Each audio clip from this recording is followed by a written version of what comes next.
और घायलों से मुलाकात करने के लिए अमित शाह पहुंचे। ये तस्वीरें इस वक्त आपके सामने हैं क्योंकि पहलगाम में जहां पर अमित शाह की मौजूदगी थी, ये तस्वीरें थोड़ी देर पहले की बताई जा रही हैं। जब अमित शाह घायलों से मुलाकात करने के लिए पहुंचे, अब से थोड़ी देर पहले वो श्रीनगर से दिल्ली के लिए रवाना हुए हैं, लेकिन उससे पहले घायलों से उनकी मुलाकात। और ऐसे में जहां पर पहलगाम जब पहुंचे गृहमंत्री अमित शाह की कैसे जो रोते बिलखते परिवार थे उनको उन्होंने ढांढस बंधाया। यहाँ पर अस्पताल पहुंचे, अस्पताल में घायलों का पूरा हालचाल डॉक्टर्स की ट्रेन टीम से उन्होंने जाना और फिर उसके बाद उन टूरिस्ट से मुलाकात की जो कि इस पहलगाम आतंकी हमले में घायल हुए थे। उनसे बातचीत गृहमंत्री अमित शाह ने की। आज वापस लौटने के बाद एक महत्वपूर्ण बैठक उनकी होनी है, लेकिन सैलानियों पर जो टारगेटेड अटैक किया गया उसके बाद कैसे न सिर्फ होम मिनिस्ट्री बल्कि पूरी की पूरी सरकार लगातार बैठकें कर रही है और आगे का एक्शन प्लान क्या होना चाहिए इसको लेकर चर्चा की जा रही है। और उसी बीच में घायलों को ढांढस बनाना, जिन्होंने अपनों को खो दिया, उन परिवारों का दुख बांटना, गृहमंत्री अमित शाह ऑन ग्राउंड पर लगातार मौजूद हैं। और इसके साथ ही अब से थोड़ी देर पहले श्रीनगर से वो दिल्ली के लिए वापस रवाना हो चुके हैं, जहां पर आज एक और महत्वपूर्ण बैठक गृहमंत्री अमित शाह करने वाले हैं। एक तरफ जहां पर स्केच जारी किए जा चुके हैं आतंकियों के, बहुत सारी खबरें आ रही हैं, लेकिन नजर इस पर है कि भारत का रिटेलिएशन इसको लेकर क्या रहता है। यह भी कहा गया कि लश्कर का कमांडर कराची बेस से बैठकर इन आतंकियों को तमाम इंस्ट्रक्शंस दे रहा था।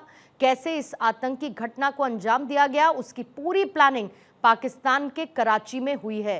गृहमंत्री अमित शाह जहां पर घायलों से मुलाकात करने के लिए पहुंच चुके हैं, ऑन ग्राउंड पहुंची हुई हैं मेरी सहयोगी अदिति नागर। सीधा उनके पास चलते हैं। और अदिति, सुबह से आम कश्मीरियों से आपकी बातचीत हो रही है, सुबह से सरकार किस तरीके से आगे बढ़ रही है इस पर आपकी नजर है। अभी गृहमंत्री अमित शाह वापस रवाना हो चुके हैं, दिल्ली में आकर वो बैठक करने वाले हैं, लेकिन जिस तरीके का माहौल इस वक्त कश्मीर में है, जो घायल हैं, जो पीड़ितों के परिवार वाले हैं, उनके लिए बहुत मुश्किल घड़ी है। कैसे उनको ढांढस बंधाया जाए इसकी कोशिश में न सिर्फ गृहमंत्री अमित शाह नजर आए, बल्कि ऐसा लगा कि पूरा कश्मीर उन लोगों के साथ खड़ा है।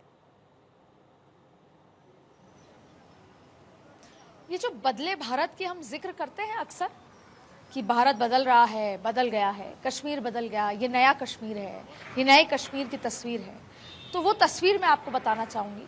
देखिए, 3 चीजें बदली हुई।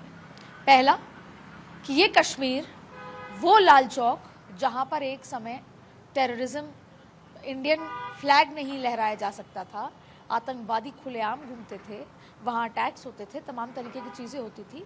आज मैं वो साक्षात रही और मैं ज़िंदगी भर शायद इस मौके को नहीं भूल पाऊंगी कि किस तरीके से महिलाएं, और वो भी कश्मीरी महिलाएं घर से निकली, लोग घर से निकले और उन्होंने कहा कि हमारे मेहमानों के साथ इस तरह का बर्ताव नहीं बर्दाश्त होगा।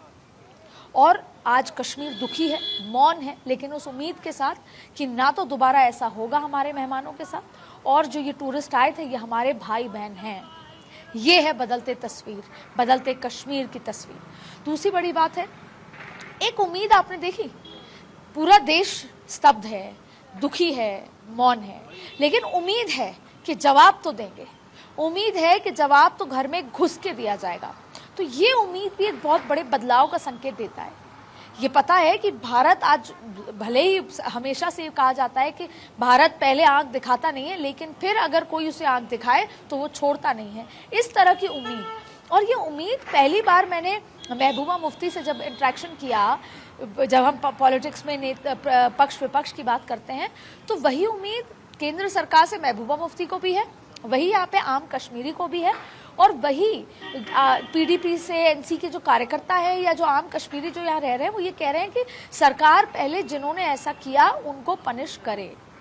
और यही जाहिर तौर पे यहाँ पर जो टूरिस्ट आए हुए हैं, और ताज्जुब की बात यह है कि आज भी डल लेक पे वो टूरिस्ट घूम रहे हैं, कुछ डरे हुए हैं, कुछ कह रहे हैं कि हमें सब पता था लेकिन हम रास्ते में थे, हम कल रात ही पहुंचे हैं। तो और उनको इस बात का विश्वास है कि हमें पता है कि हम मुंह तोड़ जवाब देंगे। तो ये कुछ ऐसे ऐसे तस्वीरें हैं जो मैं आपको बताना चाह रही हूँ, इसे बदलाव कहते हैं।